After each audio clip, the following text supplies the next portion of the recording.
Друзья, шикарный рецепт от кашля. На литр воды яблочко, луковица, картошка.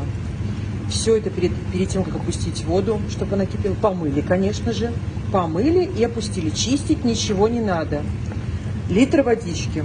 Вода начинает закипать. Выкипает. И должно остаться спустя какое-то время 500 миллилитров. Ровно половина раствора.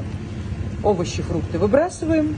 Раствор переливаем куда-нибудь и принимаем по 1 столовой ложке каждый час. Мокрый кашель 100% уйдет за сутки, сухим тоже помогает. Многие говорили, что и сухим кашлем тоже помогает. С мокрым лучше справляется. Сухой, может быть, еще один день придется попить.